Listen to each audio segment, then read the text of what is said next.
Okay, let us start the lecture number 4 in which we will discuss the integral calculus। हमारे जो 3 lecture आ चुके हैं उसके अंदर में आपने सबसे पहले बात करी थी लिमिट्स को लेके। लिमिट्स का बहुत अच्छे से आपने कंसेप्ट समझा होगा, एल हॉस्पिटल रूल के बारे में वहाँ पे अच्छे से समझ के आए हैं। फिर आपने नेक्स्ट के अंदर में बात करी थी मैक्सिमा एंड मिनिमा को लेकर, जिसके 2 पार्ट्स आए थे। जिसके अंदर में लेक्चर 1 के अंदर में हमने डिस्कस किया था कि क्या हमारे पास में उसका मैक्सिमम मिनिमा कैसे निकालेंगे जब हमारा फंक्शन सिंगल वेरिएबल होता है।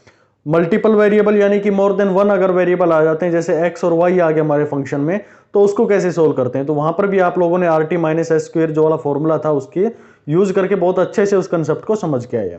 आज जो बात करेंगे आपके 12th लेवल की जो क्लास थी वहां पर आप लोगों ने जो मैथ पढ़ा होगा, तो उसी से रिलेटेड चीजें हैं। थोड़ा सा उसका एक्सटेंडेड वर्जन यहां पर आ जाता है जिसको हम जानेंगे इंटीग्रल कैलकुलस के नाम से।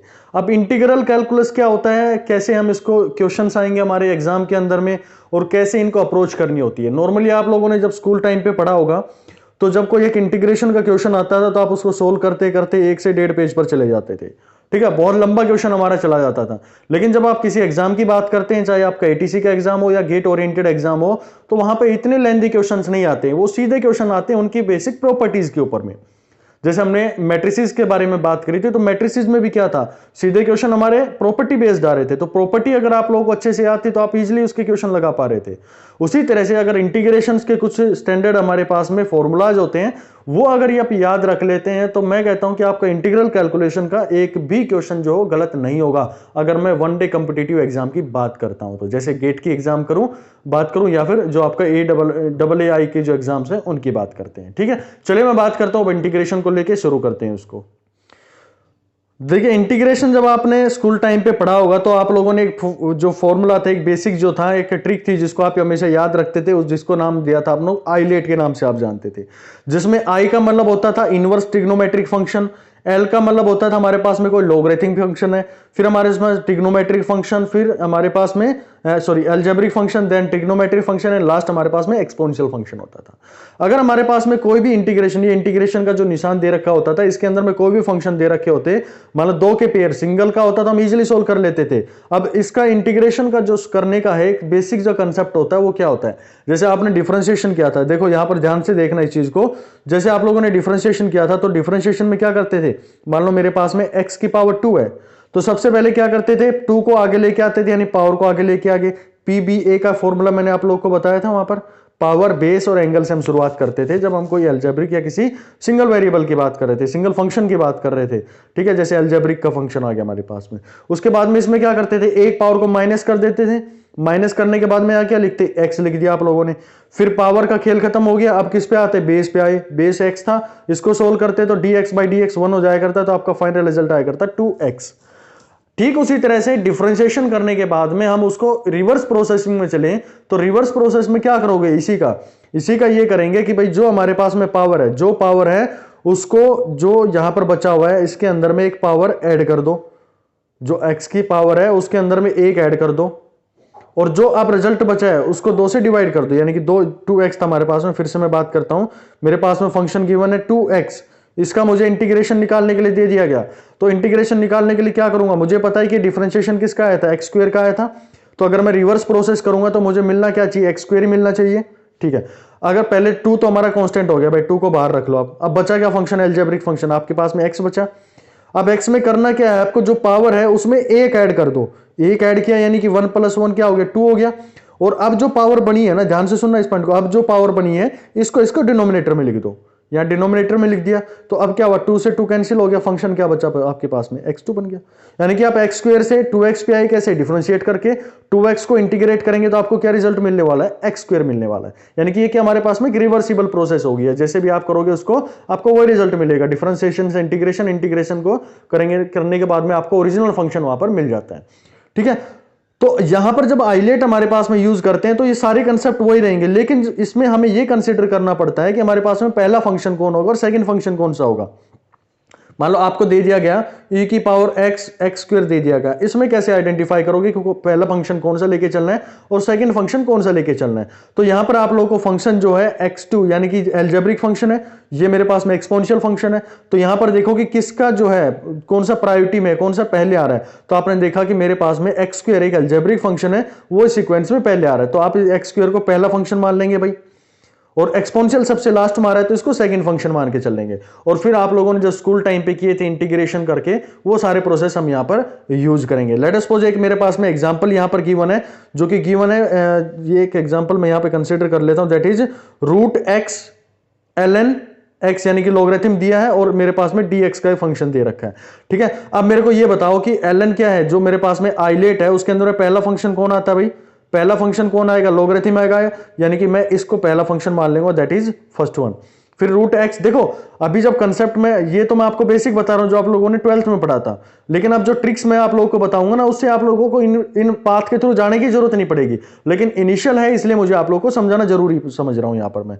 चलिए, और सेकंड फंक्शन क्या होगा, अलजेब्रिक फंक्शन है, वो मैं यहां पर रिप्रेजेंट कर लूंगा। अब क्या करना है, दो फंक्शन हमें कंसिडर करने होते हैं, u और v। u और v आप लोगों को फंक्शन यहां पर कंसिडरेशन में लेके चलने पड़ते हैं। इसका स्टैंडर्ड जो रिप्रेजेंटेशन होता है आप लोगों ने देखा होगा कि जब भी हमारे पास में किसी u dv एक फंक्शन को हम करते हैं, इंटीग्रेट करते हैं, that result into uv minus में v du के नाम से, यानी कि जो हमारे पास में सेकंड फंक्शन और u हमारे पास में फर्स्ट फंक्शन। ठीक है, और ये second function then it will become, जो इंटीग्रेशन है वो आएगा सेकंड फंक्शन, और जो इसका टर्म आएगा du के नाम से, हम इसको इंटीग्रेट करके देखते हैं। ठीक है, चलिए इसकी बात करते हैं। तो u हमने क्यों माना, यहां पर log x को मान लेते हैं, और dv हमारे पास में आगे से ध्यान रखना हमेशा क्या होगा, dx को मान के चलेंगे। तो यहां से du करेंगे तो भाई लॉगरिथम एक फंक्शन का क्या आता है, 1/x dx होता है। log के जो फंक्शन होते हैं उनका जब भी इंटीग्रेट कर डिफरेंशिएशन करते हैं, इट गिव रिजल्ट 1/dx के नाम, 1/x ये रिजल्ट देता है। और जब इसको इंटीग्रेट करेंगे तो आपको v क्या मिलने वाला भाई, v आपको मिलेगा, इसका इंटीग्रेशन कर दोगे dx, तो फाइनल रिजल्ट आपको मिलने वाला है x मिलेगा इसको। ठीक है, तो चलिए अब इसको देखते हैं कि ये हमारा क्वेश्चन किस तरह से इसको अप्रोच करेंगे हम। जो क्वेश्चन की अप्रोच है, मैंने आप लोगों को इसके पीडीएफ फाइल जब मिलेगी आपको तो वहां पे दे दी गई है, वहां पे इसको सोल्व करने की कोशिश करना आप लोग, क्योंकि मैं इसको वर्दी नहीं समझ रहा हूं कि मैं इस लॉन्ग वे मेथड से चलूंगा, क्योंकि मेरे पास में ऑलरेडी इतनी ट्रिक्स हैं कि मैं इस क्वेश्चन को वहां पे इजीली कर लूंगा। और गेट का जो एग्जाम होता है या फिर आपके एटीसी का जो एग्जाम होता है, वो आपके लॉन्ग मेथड को फॉलो नहीं करवाता है। लॉन्ग मेथड फॉलो करना मतलब आपका टाइम वेस्ट हो गया, इसी क्वेश्चन में आप 2 से 3 मिनट लगा दोगे, और वही चीज मैं यहां पर विद इन 1 और यानी कि 10 सेकंड के अंदर मैं इसका आंसर निकाल के दिखा दूंगा आप लोगों को। ठीक है, तो मैं आप लोगों को वो शॉर्ट ट्रिक्स यहां पर बताना चाह रहा हूं जिससे आपका टाइम से हो, एग्जाम के अंदर में जो है आप मैक्सिमम मार्क्स गेन कर सकें। तो उसके लिए आपको कुछ प्रॉपर्टीज होती हैं, कुछ स्टैंडर्ड नोटेशंस होते हैं, वो आप लोगों को याद रखने पड़ेंगे।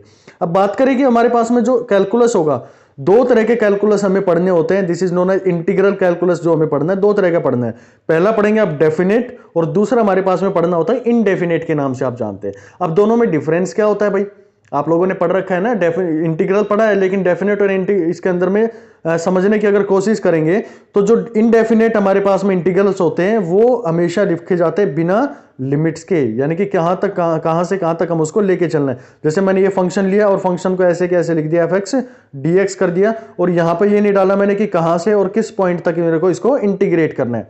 तो ऐसे जो फंक्शन होते हैं, ऐसे जो इंटीग्रल होता है, उनको बोलते हैं इनडेफिनेट इंटीग्रल के नाम से जानते हैं। लेकिन मैं यहीं पर एक पावर दे दूं, मान लो a दे दिया और यहां पर b दे दिया, ठीक है, यानी मैंने क्या कर दिया, एक पर्टिकुलर डेफिनेट इंटरवल के अंदर में मुझे इसको इंटीग्रेट करके देखना है, then I will use fx dx, it is known as definite integral के नाम से जानते हैं। ठीक है, अब जो प्रॉपर्टी है भाई वो हमारे पास में जो इनडेफिनेट इंटीग्रल है उनके लिए हमें यूज करना है। इनडेफिनेट इंटीग्रल जब भी आप लोगों के पास में आएंगे तो इन प्रॉपर्टीज का आप यूज कर सकते हैं वहां पे, ये दोनों के लिए एप्लीकेबल है। ये जो प्रॉपर्टीज आएंगी, बेसिक फॉर्मूला कह लो या फिर इनको आपके एग्जाम के लिए ट्रिक बोल दो, ठीक है, 10 से 12 जो हमारे पास में रहेंगे, बहुत इंपॉर्टेंट ट्रिक्स हैं, आप इनको बिल्कुल क्रैम कर लेना भाई। बार बार ये गेट के एग्जाम में या फिर एटीसी के एग्जाम में बार बार इन्हीं के ऊपर में क्वेश्चंस आए। गेट के ऊपर में तो बहुत बार इन्हीं प्रॉपर्टीज के ऊपर में इंटीग्रल को लेकर क्वेश्चन बनते हैं। अब पहली प्रॉपर्टी क्या कहती है कि कोई भी मेरे पास में फंक्शन है, या फिर इसको ट्रिक मान के चलें, कोई भी मेरे पास में फंक्शन है, अगर उसका डिनोमिनेटर के अंदर में वो फंक्शन लिखा हुआ है और ऊपर उसका इंटीग्रेशन लिखा हुआ है, जैसे मैं बोल दूं कि मेरे पास में फंक्शन है एक्स स्क्वायर और ऊपर लिख दिया मैंने इसको 2x और मैंने यहां पे लिखा dx और इसको मुझे इंटीग्रेट करने के लिए बोल दिया गया, तो भाई इसका जो आंसर आएगा ना, ध्यान से सुनना, इसका जो आंसर आएगा हमेशा और हमेशा आएगा log एक्स स्क्वायर आएगा, यानी कि जो फंक्शन होगा उसी का अगर आप लोग ले लोगे तो वो क्या होगा आपके पास में, उसका आंसर बन के आ जाएगा। तो आपको ये फॉर्म हमेशा याद रखनी है कि अगर आपके पास एफ डैश एक्स यानी कि उसका फर्स्ट डेरिवेटिव और डिवाइडेड बाई उसका एग्जैक्ट वो सेम फंक्शन आ जाए जिसका डेरिवेटिव ऊपर लिखा गया है, तो वो आंसर उसका log एफ एक्स आएगा। एफ एक्स मतलब जो उसकी डिनोमिनेटर में रखा हुआ है वही फंक्शन आएगा। दूसरा एक इंपॉर्टेंट है, गेट के अंदर में आया हुआ था 2017 में, इस प्रॉपर्टी के ऊपर में क्वेश्चन आया हुआ है। ये प्रॉपर्टी क्या कहती है कि भाई ठीक है आप इंटीग्रेशन तो कर रहे हो, आपका फंक्शन भी नीचे रखा हुआ है, लेकिन क्या हुआ इस फंक्शन के ऊपर में रूट लगा दिया भाई, इस फंक्शन के ऊपर में रूट लगा दिया। अब इसका जो हमारे पास में इंटीग्रेशन है वो तो ऊपर लिखा, सॉरी डिफरेंशिएशन ऊपर लिखा हुआ है। लेट अस सपोज मैं एक एग्जांपल आप लोगों के साथ में कंसीडर कर लूं, ये मेरे पास में फंक्शन है x square, sorry x cube लिखा हुआ है और इसका मैंने रूट लगा दिया ये, और ऊपर मैंने फंक्शन लिख दिया इसका 3x स्क्वायर मैंने लिख दिया। तो आपको क्या देखना भाई इसके अंदर में, आपको ये देखना सबसे पहले डिनोमिनेटर में देखो, जब भी क्वेश्चन की अप्रोच करो एफ एक्स यानी कि f x by g x यानी कि न्यूमरेटर अपॉन में डिनोमिनेटर का कोई फंक्शन दे रखा हो, तो सबसे पहले अप्रोच आपकी इन क्वेश्चंस पे होनी चाहिए कि उसके डिनोमिनेटर पर नजर डालो। डिनोमिनेटर पर नजर डाली, एक्स क्यूब था, क्या कहीं उसका डिफरेंशिएशन ऊपर लिखा हुआ है? बिल्कुल लिखा हुआ भाई, ऊपर लिखा हुआ है 3x स्क्वायर लिखा हुआ है। क्या अब वो रूट वाली फॉर्म है या फिर बिना रूट वाली फॉर्म है? अगर मेरे पास में रूट वाली फॉर्म है तो ये यूज करूंगा मैं, और बिना रूट वाली फॉर्म है तो मैं ये यूज करूंगा। तो ये मेरे को क्या कह रही है भाई, इसका जो रिजल्ट आएगा वो डायरेक्टली आप लिख सकते हैं 3 रूट, जो फंक्शन आपके पास में क्या था x3, सॉरी यहां पर 2x3 आप लिख सकते हैं। ठीक है, तो इसका फाइनल रिजल्ट क्या बनता मेरे पास में 2 रूट x3, ये मेरे पास में इसका रिजल्ट आ जाता है। ठीक है, तो आपको इस तरह से इन क्वेश्चंस की अप्रोच करनी चाहिए। चलिए नेक्स्ट बहुत इंपॉर्टेंट प्रॉपर्टी है जिसपे मैं बात करना चाहूंगा आपसे, एक्सपोनेंशियल फंक्शंस को लेके। अभी तो हमारे नॉर्मल न्यूमरेटर और डिनोमिनेटर फंक्शन के चल रहे थे, अब मान लो हमारे क्वेश्चंस के अंदर में एक्सपोनेंशियल फंक्शंस आने शुरू हो जाएं। तो एक्सपोनेंशियल फंक्शन आ गया तो आपको ये मिल गया E F x D x. तो याद रखना इसका हमेशा और हमेशा जो बनेगा वही सेम फंक्शन यहां पर बनेगा। लेट सपोज मेरे पास में क्वेश्चन है ई की पावर एक्स स्क्वायर मेरे पास में दिया है और इसका मुझे इंटीग्रेशन करना है। ठीक है, मैंने कोई लिमिट नहीं लगाई है, मतलब ये इनडेफिनेट मेरे पास में क्या इंटीग्रल मेरे को निकालना है इसका। चलिए अब फंक्शन क्या मेरे पास में ई एक्स स्क्वायर है, तो मेरी नजर कहां जानी चाहिए, इसके एक्सपोनेंशियल पर जानी चाहिए। क्या इस एक्सपोनेंशियल के अंदर में मुझे कोई और जरूरत है? जी नहीं, यहां पर कोई जरूरत नहीं है आप लोगों को, सीधा फंक्शन जो आएगा उसी को यहां पर लिखना है e x square, it will remain same, यानी इसका जो इंटीग्रल आएगा वही इसका आंसर आप लोगों के पास में आ जाएगा भाई। ठीक है, चलिए अब आगे बात करते हैं इसको लेकर। तो ये मेरे पास में नेक्स्ट अगर हमारे पास में फंक्शन आ गया, एक्सपोनेंशियल फंक्शन है बट उसका फंक्शन है प्लस में उसके इंटीग्रेशन है, सॉरी डिफरेंशिएशन है, वो दोनों एक साथ में लिख दिए गए। जैसे बात करें कि ये मेरे पास में ई एक्स फंक्शन था, e x plus x square plus में 2x मैंने लिख दिया, तो ऐसे क्वेश्चन के आंसर कैसे निकालोगे? तो ऐसे क्वेश्चन का डायरेक्ट आपको ट्रिक याद रखनी है कि ये मेरे पास में exponential function as it is, और जो फंक्शन मेरे पास में बचा हुआ था कौन सा फंक्शन है, एक्स स्क्वायर, इसका इंटीग्रेशन ये आ जाएगा, e x square is the right answer of this question. I hope आप लोगों को चीजें समझ आ रही होंगी। ठीक है, अभी हमने दो एक्सपोनेंशियल को लेकर बात कर ली। चलिए गेट के अंदर में क्वेश्चन आया था जिस प्रॉपर्टी पे, बहुत इंपॉर्टेंट है, बार बार इस पे पूछे गए क्वेश्चन है। तो इसमें क्या करेगा, इसमें यह कह रहा है कि जो हमारे पास में फंक्शन है उसकी पावर n दे दी है, ध्यान से सुनना इस पॉइंट को, ये फंक्शन है उसकी पावर n दे दी है और उसके साथ में उसका क्या लिख दिया है, उसका डिफरेंशिएशन लिख दिया है इसने। पिछले क्वेश्चंस में क्या था भाई, पिछले क्वेश्चन में उसके डिनोमिनेटर में लिख रहा था, फिर उसमें क्या हुआ इसके प्लस में लिख दिया। अब यहां पर जो दे दिया उसने क्या कह दिया कि उसके फंक्शन के अंदर में जो पहले पावर n लिखी हुई है और उसका डेरिवेटिव उसके पास में लिखा हुआ है। तो याद रखना कि जो हमारा फंक्शन है जो उसकी पावर है उसको एक ऐड करो और जो ऐड करने के बाद में जो बचेगा उसको आप नीचे लिख दो। इसके ऊपर में हम क्वेश्चंस करेंगे, वहां पे और क्लैरिटी के साथ में ये प्रॉपर्टी आप लोगों को समझ में आएगी। ठीक है, चलिए अगली प्रॉपर्टी की बात करते हैं। 6th प्रॉपर्टी है, इंपॉर्टेंट है, कुछ ट्रिग्नोमेट्रिक फंक्शंस को लेकर यहां पर हमारे पास में आ जाती है। पहली प्रॉपर्टी ये कहती है कि आपके पास में कोई फंक्शन है और जो इंटीग्रेशन, ये इंटीग्रेशन के साइन लगा लेना भाई, जिस पे नहीं लग रहा हो इंटीग्रेशन के साइन है सबके साथ में। तो यहां पर इंटीग्रेशन निकालने को दे दिया गया 1 माइनस ए स्क्वायर माइनस में एक्स स्क्वायर। तो आपको क्या याद रखना है कि ऐसा जब भी आ जाए, रूट आ जाए कभी भी, 1 by root x a square minus में एक्स स्क्वायर आ गया तो उसका जो हमेशा आंसर होगा that is sine inverse x by a ही रहेगा हमेशा। ए कुछ भी हो सकता है, 1 हो सकता है, 2 हो सकता है, 3 हो सकता है। लेट अस सपोज मेरे पास में ये आ गया, मैंने लिखा 4 minus x square, 4 minus x square लिख दिया। बताओ इसका क्या आएगा, अगर मैं इंटीग्रेट करूंगा तो डायरेक्ट आपको याद रखना है that will be sine inverse a. क्या है, ए मेरे पास में ए स्क्वायर है, ये 4 है तो ए की वैल्यू क्या रहेगी, 2 का स्क्वायर है तो 2 रह गया मेरे पास में, ये 2 हो गया। और एक्स मेरे पास में ये है तो x by 2 will be the right answer of this question. ठीक है, तो ये आप लोगों को प्रॉपर्टी समझ आएगी। अब मैं करूंगा भाई इस प्रॉपर्टी के अंदर में सेम जो है इंटीग्रेशन करना है मेरे को, लेकिन 1/a² प्लस में x² कर दिया, प्लस कर दिया मैंने दोनों टर्म्स को, तब क्या होगा, तब एक नया सेम रहेगा, वो अभी भी साइन इनवर्स का ही, लेकिन यहां पर हाइपरबोला फंक्शन आ जाएगा, यानी कि sine inverse sine inverse hyperbola जो आएगा इसका h/a के नाम से इसको आप रिप्रेजेंट करेंगे। चीजें वो रहेंगी, सिर्फ h यहां पर एक नया इसके साथ में जुड़ जाएगा। ओके, चलिए अब बात करता हूं मैं कि भाई ये रूट ही हटा दें हम, तो जो हमारे पास में रूट था इंटीग्रेशन कर रहे हैं उसको ही हटा दे तो भी बहुत इंपॉर्टेंट है ये प्रॉपर्टी। तो आप सीधा क्या करेंगे, पहले तो ये खाली a² प्लस में x² बन गया। आप लोगों ने भाई पढ़ रखी है, बहुत अच्छे से करिए इनको, 12th के अंदर में बहुत अच्छे से करके आए इनको। मान लो मैंने लिख दिया 4 लिख दिया मैंने, या आप लोगों ने ऐसे पढ़ा होगा x² प्लस में 4 पढ़ा होगा, तो आपको कैसे करते, इसके सीधा कर देते tan इनवर्स x/2 कर दिया करते थे, और जो हमारे पास में a हुआ करता था उसको बाहर लिख देते थे। ये मैंने बाहर लिख दिया, यानी कि मेरे पास में 2 इसका 1/2 tan inverse x/2 is the right answer of this question. चलो ये भी प्रॉपर्टी समझ में आ गई भाई। अब मान लो जो मेरे पास में रूट तो हटा दिया ये आपने, अगर इनके साइन को नेगेटिव कर दें, तो दोनों के बीच में जो a और x² है इसके बीच में साइन जो है उसको नेगेटिव कर दें, तो बिल्कुल नेगेटिव कर दो भाई।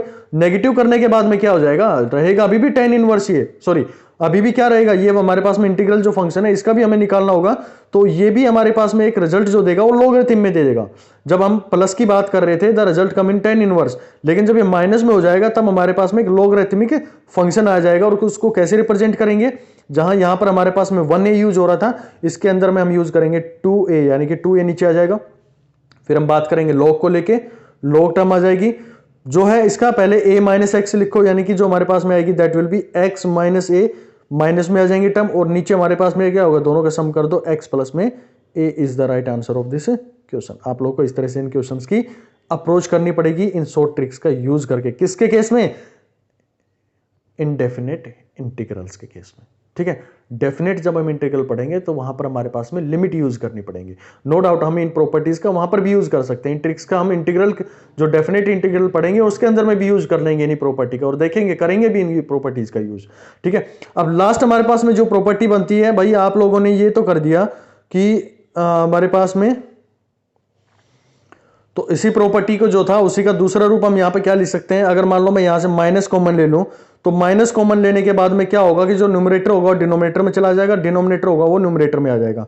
सेम वही प्रॉपर्टी रही है, अगर a प्लस एक्स और a माइनस एक्स की फॉर्म में लिखोगे तो आपको ऊपर क्या लिखना पड़ेगा, यहां पर आप लोग को ऊपर लिखना पड़ेगा a प्लस एक्स लॉगरिथम, और नीचे क्या लिखना पड़ेगा, a माइनस एक्स आप लोगों को रिप्रेजेंट करना पड़ेगा। आई होप आप लोगों को ये 10 प्रॉपर्टी है बिल्कुल याद हो गई होंगी, और इनकी अप्रोच अब हम देखेंगे कैसे क्वेश्चंस के अंदर में इनको अप्रोच करते हैं। ठीक है, चलिए अब मैं आप लोगों से जो हमारे पास में अब भी बात कर रहे थे डेफिनेट इंटीग्रल को लेके, अब मैं इनडेफिनेट इंटीग्रल को लेके, उनकी प्रॉपर्टीज को लेके, अब मैं आप लोगों से बात करना चाहूंगा डेफिनेट इंटीग्रल को लेके। डेफिनेट इंटीग्रल को कैसे हम अप्रोच करेंगे, उन क्वेश्चंस को कैसे हम अप्रोच करेंगे।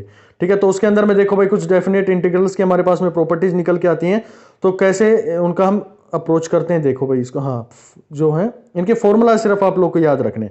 मान लो मेरे पास में कोई फंक्शन है, जो फंक्शन है जिसकी लिमिट गिवन है, लिमिट गिवन है मतलब हमारे पास में क्या आ गया, डेफिनेट इंटीग्रल आ गया। डेफिनेट इंटीग्रल आ गया तो आपको ये पता है कि मुझे 1 से, यानी कि ये लिखा मैंने 1 to 4 चलना है भाई, तो 1 to 4 जाने के क्या क्या रास्ते हो सकते हैं, बहुत सारे हो सकते हैं कि भाई मैं इसको ऐसे चलूं, 1 से मैं 2 गया, फिर मैं 2 से 3 गया, 3 से 4 चला गया मैं। तो आपने क्या किया, ये जो लिमिट थी ना 1 से 4 तक की, इसको अलग अलग टुकड़ों में तोड़ दिया। और यही तो हमारा इंटीग्रेशन होता है कि आप किसी चीज को पढ़ना चाह रहे हैं, किसी चीज को इंटीग्रेट करना चाह रहे हैं, जोड़ना चाह रहे हैं, तो छोटे छोटे टुकड़ों में तोड़ के उसको आपस में जोड़ दो तो भी रिजल्ट हमारे पास में वही आएगा। इंटीग्रेशन का बेसिक यही तो मतलब होता है। तो आप लोगों ने क्या किया, 1 to 2 ये ले लिया, 2 से 3 ये ले लिया, और 3 से 4 ये ले लिया, तो ये जोड़ा आपने, ये जोड़ लिया और ये जोड़ लिया, तो आप कहेंगे कि मुझे क्या मिल गया, 1 से 4 तक का पूरा जो भी एरिया था इसके अंडर में वो मुझे मिल गया।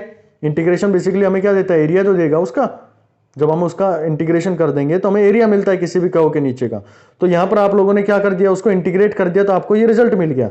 तो यहां इसी तरह से हम जो पावर होती हैं, जो हम इसकी लिमिट्स होती हैं, उनको भी हम कैसे लिख सकते हैं, सेम फंक्शन के ऊपर में a to c और c to d, sorry c to b, कोई भी हमारे पास में लिमिट चलना हो तो वहां तक हम जा सकते हैं, तो अलग अलग टुकड़ों में उसको तोड़कर। ये तो कोई इसके अंदर में अलग से चीज नहीं मिलेगी। लेकिन हाँ, ये जो सेकंड प्रॉपर्टी है, ये आप लोग अपनी जो जर्नल साइंस है, उससे भी आप इस चीज को समझ पाते हैं कि भाई हाँ, चीजें जोड़ेंगे, टुकड़ों में तोड़ते हमें इंटीग्रेशन मिलेगा उस पॉइंट से दूसरे पॉइंट तक का।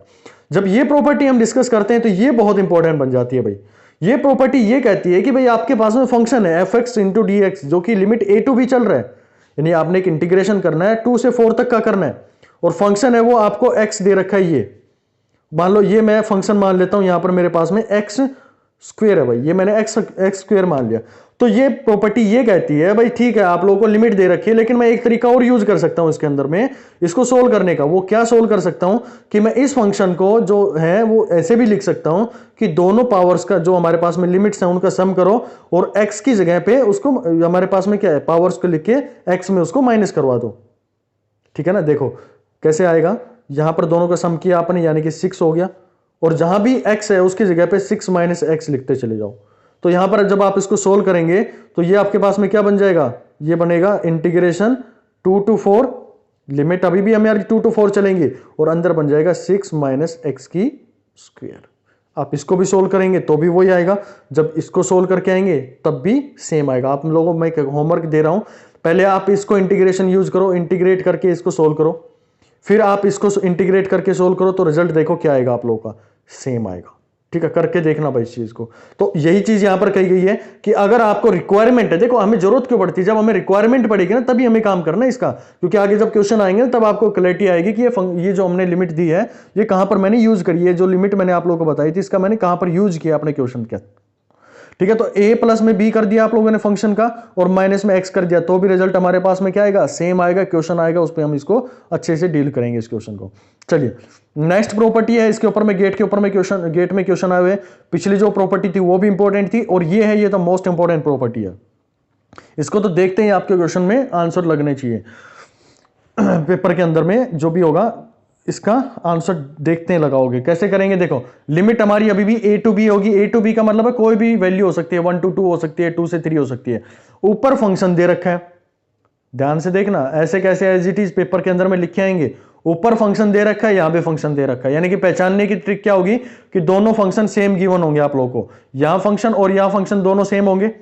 फिर आपको देखना है कि अगला जो एक फंक्शन और इसके साथ में गिवन होगा वो कहीं a plus b minus x की फॉर्म में तो नहीं लिखा हुआ है, नहीं समझे, यानी कि ये जो हमारे पास में a और b है, इन दोनों का सम करके जो x था उसको a plus b minus x कर दिया। जैसे यहां पर फंक्शन था मेरे पास में एक्स स्क्वायर, इसको मैंने क्या लिख दिया था, एक्स 6 माइनस एक्स का स्क्वायर लिख दिया था। कहीं ऐसी फॉर्म में तो नहीं लिखा हुआ ये, अगर ऐसी फॉर्म में लिखा हुआ है तो सीधा इसका आंसर आपको टिक करना है b minus A divided by 2। ठीक है ना, यानी कि अपर लिमिट माइनस में लोअर लिमिट डिवाइडेड बाई 2। अच्छा, लिमिट के सॉल्यूशन तो आते हैं ना भाई आप लोगों को करने, या नहीं आते, या करवा के एक छोटा सा करके दिखाऊं? चलिए करके दिखा देते हैं भाई। मान लो मेरे पास में एक फंक्शन है x, जो कि फंक्शन है 1 to 2 तक चल रहा है ये, ठीक है, जिसकी लिमिट है 1 to 2 गिवन है। तो पहले इसका इंटीग्रेशन करेंगे तो क्या आएगा, एक्स स्क्वायर बाई 2 आ जाएगा, अभी थोड़ी देर पहले बताई थी आपको। अब इसको लिमिट को ऐसे लिख लेंगे 1 और 2, पहले अपर लिमिट डालो, अपर लिमिट 2 थी तो 2x की जगह पे डालो, अब तो मिलेगा 2 स्क्वायर डिवाइडेड बाई 2। फिर लोअर लिमिट डालो माइनस करके, तो माइनस डालोगे तो 1 बाई 1 आ गया। तो इसका रिजल्ट क्या आएगा, that will B 2 to 4 by 2, that will B 2 and -1, answer will be 1। यहां पर इसका आंसर क्या आएगा, 1 आ जाएगा। तो ऐसे क्वेश्चंस को आप अप्रोच करना जानते होंगे स्कूल टाइम से। चलिए नेक्स्ट हम प्रॉपर्टी की बात करते हैं, बहुत इंपॉर्टेंट प्रॉपर्टी है। ये कहती है कि अगर आपके पास में कोई फंक्शन है जिसकी लिमिट माइनस से प्लस जा रही है, ध्यान से देखना भाई, सेम लिमिट है, यानी कि ऐसे दे दिया -2 से 2 तक जा रही है, लिमिट की वैल्यू सेम है लेकिन उसका साइन अलग है, यहां पर माइनस है और यहां पर प्लस है। तो ऐसे क्वेश्चन को आप लिख सकते हैं कि अगर आपका फंक्शन जो है वो इवन फंक्शन है, इवन फंक्शन का मतलब होता है कि आप fx जो है उसके अंदर में x की वैल्यू नेगेटिव डालो तो भी आपके पास में क्या हो, f माइनस एक्स, तो भी हमारे पास में क्या हो, सेम आ जाए। जैसे एक्स स्क्वायर का मैं एक एग्जांपल लेता हूं, मेरे पास में फंक्शन है that is in x variable, तो x वेरिएबल मैंने fx दे रखा है, इसके अंदर में x की जगह पे माइनस एक्स रख के देखो, then answer will again minus x square. ठीक है, तो इसका रिजल्ट जो आएगा that will be x square, यानी कि चाहे मैं इसके अंदर पॉजिटिव रखूं या नेगेटिव रखूं तो इसका जो रिजल्ट है वो क्या आएगा, सेम आएगा, एक्स स्क्वायर। तो दोनों की लिमिट के लिए आप ये बोल सकते हैं कि ये मेरे पास में क्या होगा, एक इवन फंक्शन होगा। और जब भी हमारे पास में इवन फंक्शन होगा ना तो उसको हम रिप्रेजेंट कर सकते हैं ट्वाइस ऑफ, लिमिट चेंज हो जाएंगे 0 से a तक, फंक्शन हमारा सेम रहेगा एफ एक्स डी एक्स।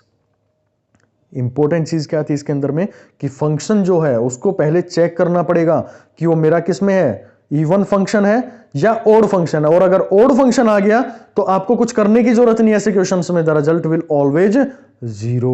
उसका रिजल्ट हमेशा क्या मिलेगा आपको, जीरो मिलेगा। तो जब भी ध्यान आए क्वेश्चन आप लोगों को ऐसा दिख जाए कि जो फंक्शन हमारा वो चल रहे हैं हमारे पास में, उसको इंटीग्रेट करना है -3 2 +3, ठीक है, फंक्शन आपको दिया गया x dx, what will be the result, what will be the result, result आप लोगों को देखते लगना चाहिए जीरो आएगा। क्यों? क्योंकि जब आप इसको चेक करेंगे तो ये हमारे पास में ओड फंक्शन आ गया, क्योंकि fx is not equal to f of -x, तो आंसर इज डायरेक्टली जीरो। लेकिन अगर ये x² की टर्म में आ गया तो आपको इसको इंटीग्रेट करके देखना है। और इंटीग्रेट कैसे करेंगे, आप इसका 2 बाहर निकाल लेंगे और फंक्शन आपका fx dx 0/a हो जाएगा। लिमिट हमारी कहां से कहां तक हो जाएगी, 0 to a तक चली जाएगी। चलिए आगे बात करते हैं नेक्स्ट टिक को लेके, नेक्स्ट प्रॉपर्टी को लेके।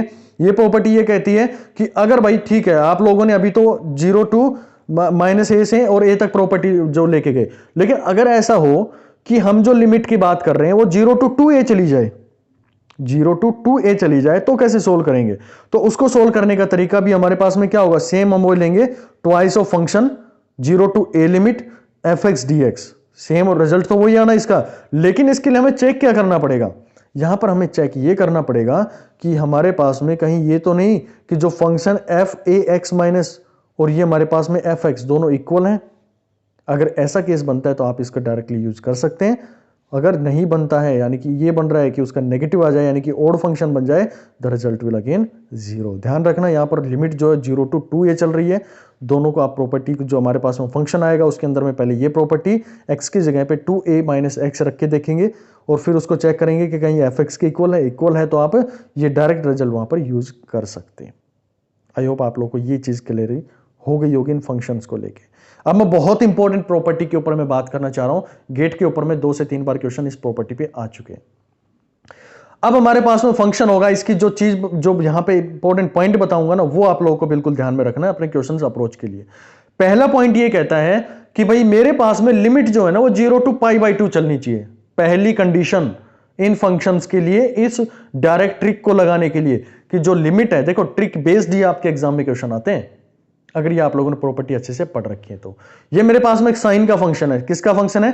साइन का फंक्शन है, हैविंग पावर n, और फंक्शन किसका, ये x का है। तो भाई ये मेरे पास में फंक्शन गिवन है nx, और इसको मैंने इंटीग्रेट करना है 0 to π/2, 0 to π/2। अगर कहीं भी आपको साइन के रिलेटेड कोई फंक्शन दिख रहा है तो आप कोशिश करो कि उस फंक्शन की जो लिमिट है 0 to π/2 बनाने की। कैसे बनेगी उसके ऊपर में भी हम डिस्कस करेंगे जब क्वेश्चन आएगा, ठीक है। तो ये प्रॉपर्टी ये कहती है कि अगर लिमिट 0 to π/2 चल रही है भैया आपकी, और ये आपके पास में फंक्शन है, तो आप इसका जो इंटीग्रेट करेंगे, इंटीग्रेशन करेंगे, तो जो, या फिर हम बात करें कि कोस का कोई फंक्शन है जिसकी पावर n है और उसकी भी लिमिट 0 to π/2 चल रही है, तो जब भी इसको इंटीग्रेट करेंगे the answer will be this.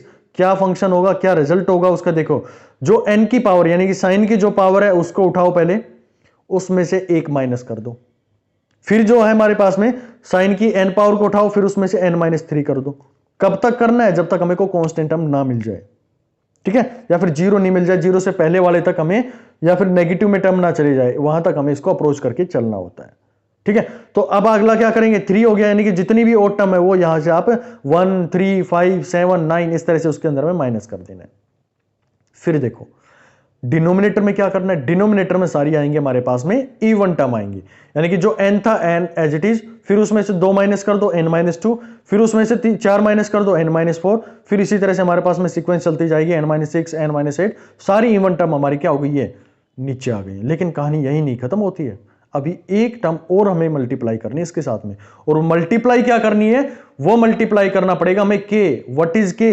अगर मेरे पास में जो n है वो इवन है, n मेरे पास में इवन है जो है, तो मेरे पास में k की वैल्यू है वो π/2 मेरे को यूज करनी है। अगर n की वैल्यू ओड है, अगर मेरे पास में ये जो n की वैल्यू है वो ओड आ रही है, then I will multiply it by 1। अगर ये होता था कि साइन स्क्वायर में x गिवन होता तो x मेरे पास में 2 क्या है, ये मेरे पास में इवन है, और इवन होता तो मैं यहां पे क्या डाल देता है, π/2, इससे मल्टीप्लाई कर देता, तो मेरे पास में डायरेक्ट इस क्वेश्चन का रिजल्ट आ जाता। इस क्वेश्चन को सोल्व करेंगे एक न्यूमेरिकल के साथ में आगे आएगा। तो चलिए अब भाई क्वेश्चन के दिमाग में आना चाहिए, साइन और कोस दोनों एक साथ में आ गए तो क्या करेंगे, भाई बिल्कुल हमारे पास में रिजल्ट है उसका। अब देखो क्या करेंगे, पहली मस्ट कंडीशन क्या होनी चाहिए इसके अंदर में भी, कि जो रिजल्ट है जो आपका इंटीग्रेशन है वो 0 टू π/2 चलना चाहिए, पहली मस्ट कंडीशन। दूसरा, साइन की अगर m पावर मान रहे हो और कोस की आप n पावर मान रहे हो, ठीक है, अगर साइन की m है और कोस की आपके पास में n है, तो कैसे सोल्व करेंगे, ऊपर हमारे पास में पहले साइन की टर्म को लिखो, वही ओड वाला तरीका, odd m-1 m-3 m-4 m-5 m-7 सारी ओड टर्म लिख देंगे। फिर कोस की टर्म को उठाओ, मल्टीप्लाई में n-1 n-3 n-5 ऐसे लिखते चले जाओ जब तक वो नेगेटिव नहीं बन जाए, ठीक है।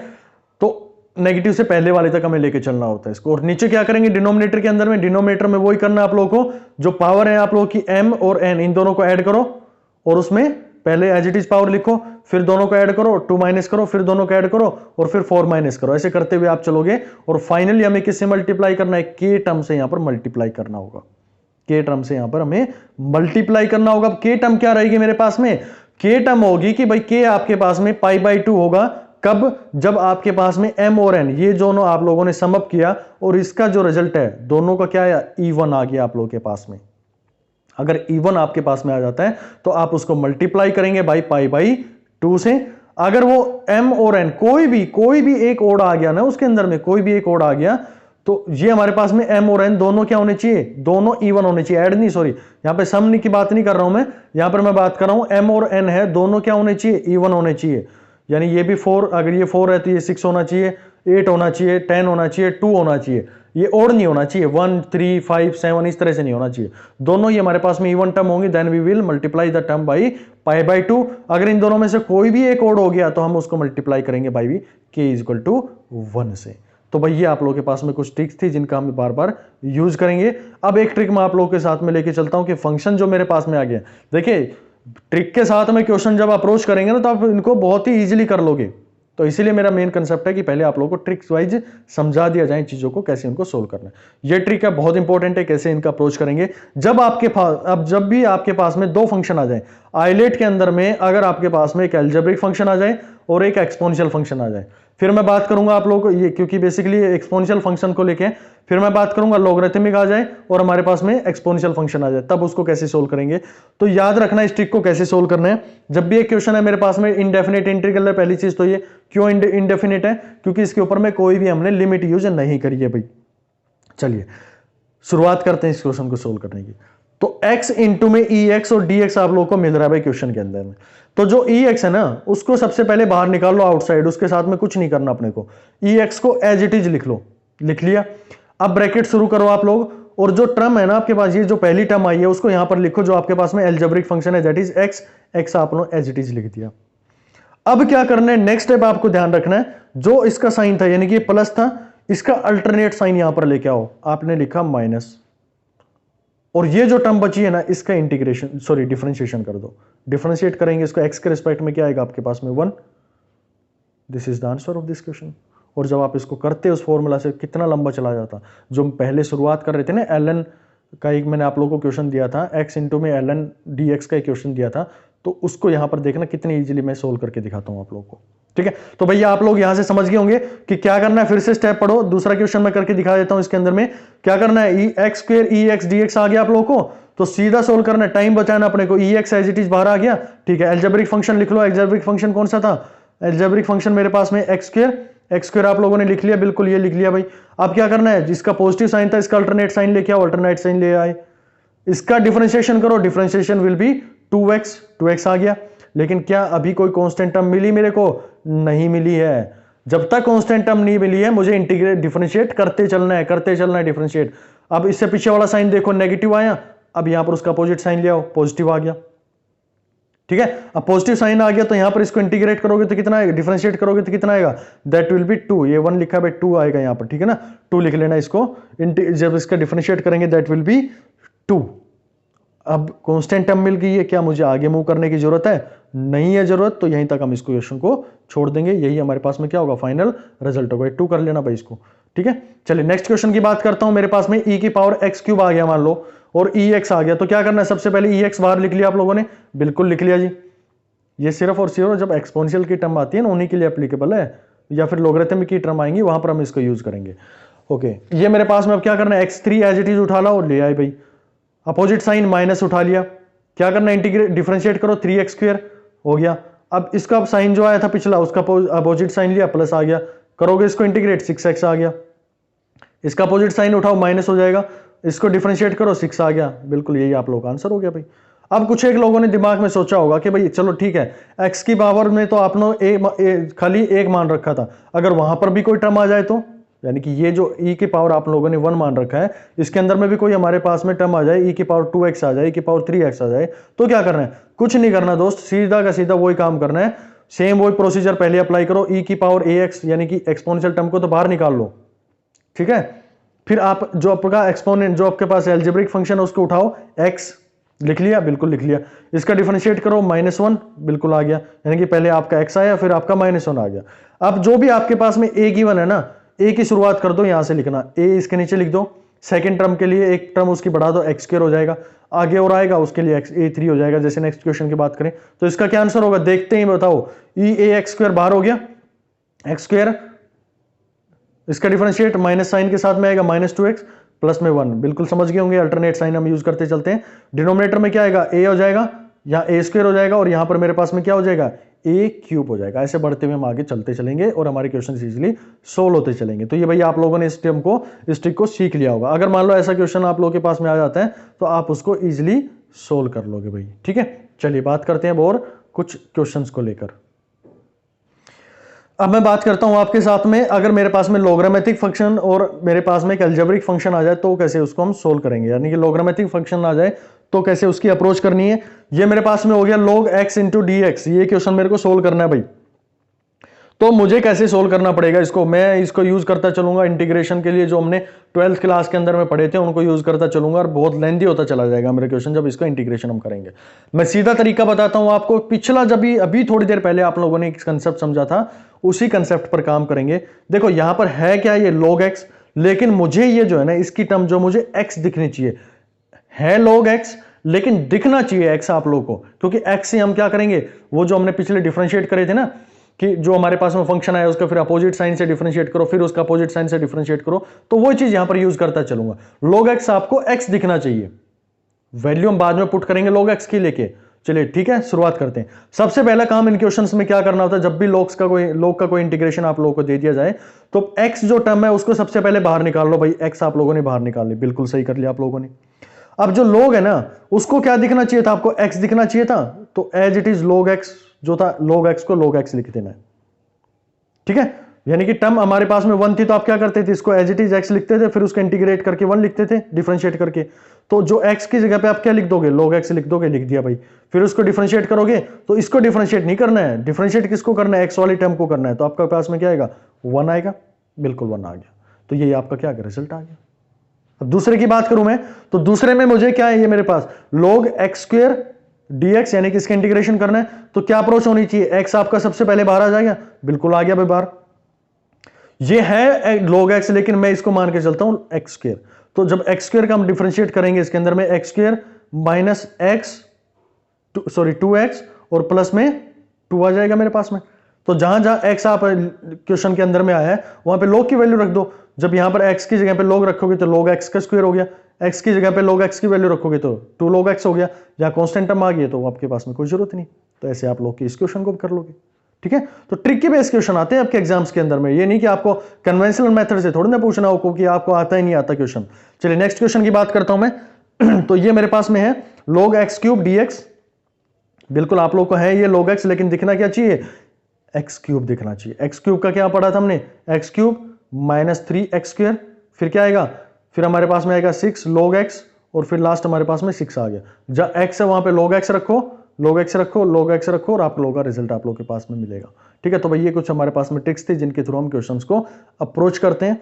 तो ये लेक्चर नंबर 1 इसका पार्ट 1 था भाई, इस क्वेश्चन को इसको लेके, जिसके अंदर में मैंने बेसिक ट्रिक्स को बात करी है। तो ये ट्रिक्स आप इनको ना एक बार जब वीडियो जब देख रहे हैं ना अभी, तो इससे गो थ्रू हो जाओ, ये नोट्स आप लोगों को मिलेंगे, इनसे गो थ्रू हो जाओ। और उसके बाद में जो क्वेश्चंस, अगले जो हमारा वीडियो आएगा अभी इसके बाद में, तो उसके अंदर में इन क्वेश्चंस का, जो भी हमारे गेट के अंदर में क्वेश्चंस आए हुए हैं उनके बारे में डिस्कस करेंगे, कैसे उन क्वेश्चंस की हमें अप्रोच करनी होती है, वो आप लोग के साथ में मैं डिस्कस करूंगा, कुछ क्वेश्चंस वहां पर, स्टैंडर्ड ऑफ क्वेश्चंस वहां पर उठाकर।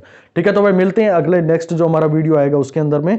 तब तक के लिए आप इन जो भी दिया गया है अभी तक कंटेंट दिया गया है उसको अच्छे से पढ़ लो, जितनी भी प्रॉपर्टीज आप लोग को बताई गई है, क्योंकि एक बार में याद नहीं होती प्रॉपर्टीज, ये इनको गो थ्रू हो जाओ। सो ट्रिक्स का आप बिल्कुल ध्यान रखो, कैसे इनकी अप्रोच रख के चलना पड़ता है। चलिए मिलते हैं फिर नेक्स्ट वीडियो के अंदर में, इसका पार्ट 2 भाई जब अपलोड होगा उस टाइम पे आप उसको देख लेना।